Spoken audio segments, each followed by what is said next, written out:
Beethoven ជីវិតដ៏ជូរចត់របស់បុគ្គលអច្ឆរិយៈខាងតន្ត្រីក្នុងចំណោមបទភ្លេងសាមផូនីរាប់រយបទដែលនិពន្ធចេញមកពុំមានបទភ្លេងណាអាចប្រៀបផ្ទឹមទៅនឹងបទភ្លេងទាំង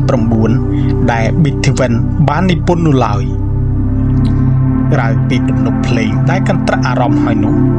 សំនៀងដ៏ខ្ពស់គ្រលួចប្រកបដោយទឹកដមដ៏ជ្រាលជ្រៅធ្វើឲ្យអ្នកស្ដាប់រំភើប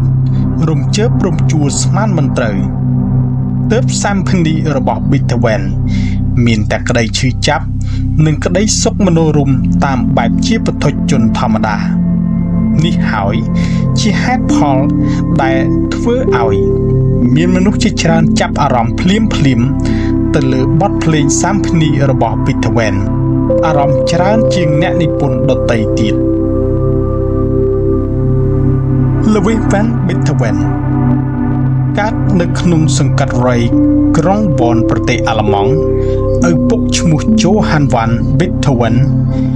មានអាជីពជាអ្នកចម្រៀងប្រចាំវង់ភ្លេងរបស់អភិបាលក្រុង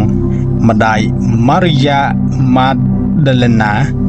ជានារីម្នាក់សុភាពរៀបសារទន់ភ្លន់មានចិត្តសន្តោសកាលពីក្មេង Ludwig Beethoven មានជីវិតឡើងចុះមិនទៀងទាត់ព្រោះតែភាពក្រីក្រឪពុកជាមនុស្សឆេវឆាវពុំសូវយកចិត្តទុកដាក់ចំពោះគ្រួសារអ្វីឡើយទើប Beethoven មានទឹកមុខក្រញើស្ងៀមស្ងាត់និងអៀនព្រានឪពុកបានបង្រៀនឲ្យលេងវីយូឡុងនិងព្យ៉ាណូមុនពេលដែលគេមានអាយុ4ឆ្នាំទៅទៀតប៉ុន្តែដោយសារតែគេលេងមិនសូវបានល្អទើបធ្វើឲ្យឪពុកមួម៉ៅជាប្រចាំ Johann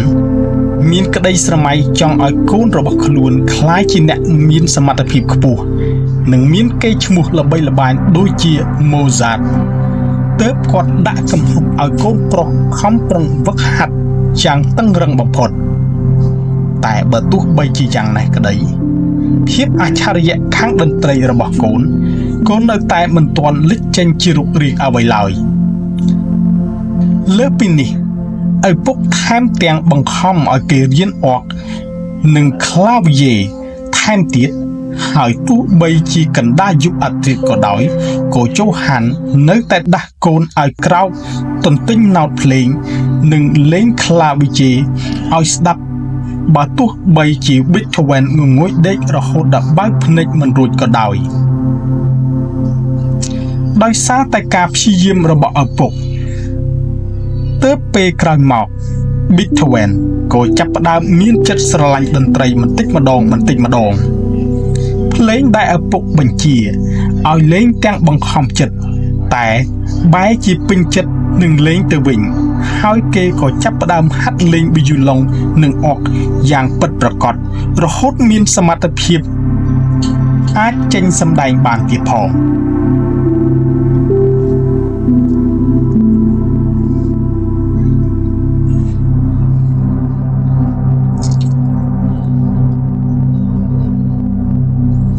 មាគាឈ្មោះទៅរកភាពជាអ្នកជំនាញជួបនឹង Mozart គេបានចេញសម្ដែង concert នៅចំពោះមុខទស្សនិកជនគ្រាដំបូងនៅក្នុងអាយុត្រឹមតែ8ឆ្នាំប៉ុណ្ណោះហើយទទួលការស្វាគមន៍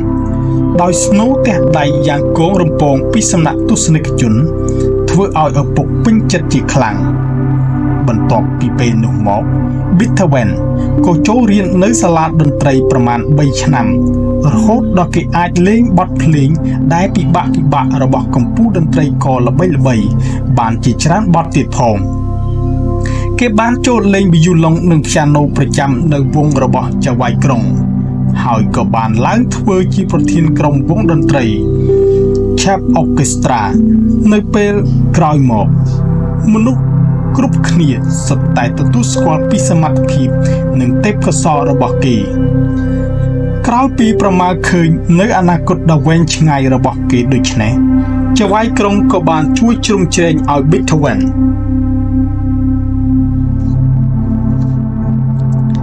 បានធ្វើដំណើរទៅកាន់ទីក្រុងវីយ៉ែនគឺនៅទីនោះហើយដែល Beethoven រៀនតន្ត្រីជាមួយនឹង Mozart ក្រោយពីបង្រៀនបាន2បទ Mozart ក៏បានឲ្យគេលេងសាកល្បងបន្ទាប់ពីលេងចប់ Mozart ក៏និយាយជាមួយមិត្តភក្តិថាចាំមើលក្មេងនេះថ្ងៃណាមួយបទរបស់គេនឹងល្បីល្បាញពេញពិភពលោកមិនខានចាប់ផ្ដើមតែងបទភ្លេងសាំងផូនីចាប់តាំងពីឆ្នាំ1800មក Beethoven ចាប់ផ្ដើមនិពន្ធបទភ្លេងសាំងផូនីមកតាំងពីសាំផូនីទី1ទី2ដែលធ្វើឲ្យគេរកឃើញវិធីសាស្ត្រថ្មីក្នុងការនិពន្ធបទភ្លេងជាបន្តបន្ទាប់ទៅមុខទៀតដោយគេបានរកឃើញពីរបៀបបញ្ចូលអារម្មណ៍និងមនោសញ្ចេតនាបានយ៉ាងស៊ីជម្រៅ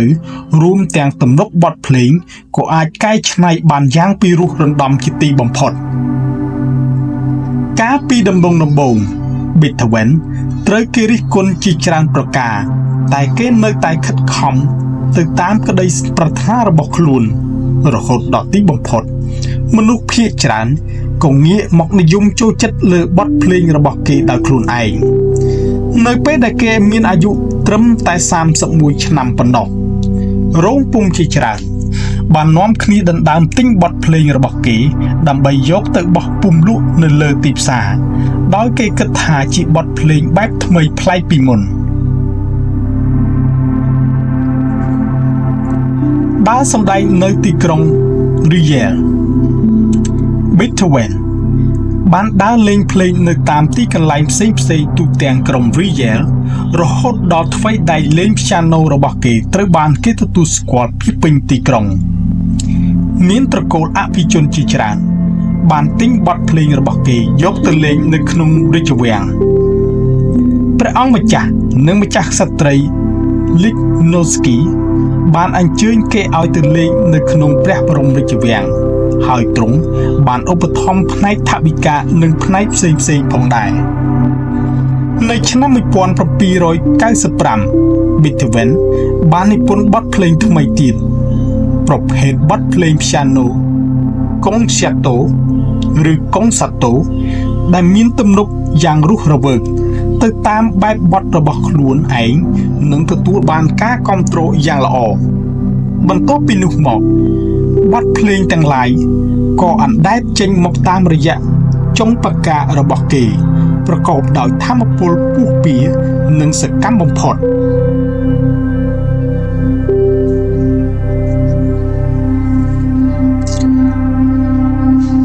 រងទុក្ខដោយសារភាពពិការ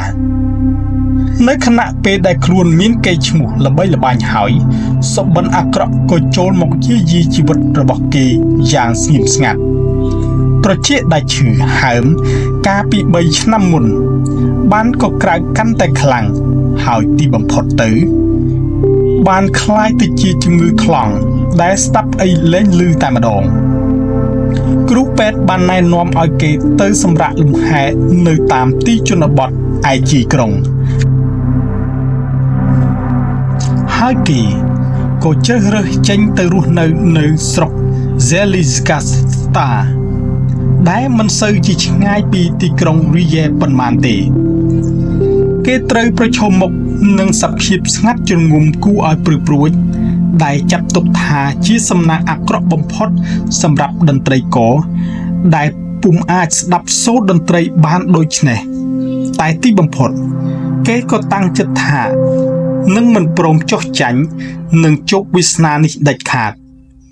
ទើបគេសម្រេចចិត្តធ្វើដំណើរត្រឡប់ទៅកាន់ទីក្រុង Riel វិញម្ដងទៀតបើទោះបីទីត្រចៀកមិនអាចស្ដាប់បានតែគេក៏នៅតែអាចស្ដាប់ដោយញៀនជាតន្ត្រីបានដែរSymphony លេខ 9 Symphony លេខ 9 ចាប់ទុកថាជាស្នាដៃដ៏ឆ្នើមនិងល្បីល្បាញបំផុតរបស់គេដែលប្រើពេលរហូតដល់6ឆ្នាំក្នុងការនិពន្ធនៅពេលយកបទភ្លេង Symphony ទី 9 មកប្រគំលើកទី 1វាក៏ក្លាយជាការប្រគំតន្ត្រីដ៏អស្ចារ្យបំផុត កាសែតជាច្រើនបានចុះផ្សាយអំពីការសម្ដែងនេះយ៉ាងកក្រឹកកក្រែង Beethoven គឺជាអ្នកដឹកនាំដែលស្ថិតនៅចំកណ្ដាលតន្ត្រីករដែលលេងឧបករណ៍តន្ត្រីរាប់រយនាក់ហើយមានអ្នកចូលទស្សនាពេញមហោស្រពពេលសម្ដែងចប់មានសម្លេងទះដៃអបអរសាទរនិងសម្លេងហូរកញ្ជើងរបស់ទស្សនិកជនយ៉ាងកងរំពងតែ Beethoven នៅតែឈរបែរមុខមើលក្រដាស់ណោតភ្លេងបន្ទាប់ចុងក្រោយដដែលទាល់តែមាននាទីចម្រៀងម្នាក់កេះគេតិចឲ្យបែរមុខទៅរកទស្សនិកជនវិញគេងាកទៅឃើញទស្សនិកជនកំពុងទះដៃនិងផ្ទៃមុខរីករាយអបអរចំពោះការសម្ដែងរបស់ខ្លួនគេសែនរំភើបរំជួលនិងរំភើបជាខ្លាំងរហូតស្រក់ទឹកភ្នែកជោកថ្ពាល់ព្រមទាំងអោនក្បាលគោរពដោយក្តីសោមនស្សរីករាយនេះគឺជាការបង្ហាញខ្លួននៅចំកណ្ដាលមុខទស្សនិកជនក្នុងគ្រាចុងក្រោយបង្អស់របស់គាត់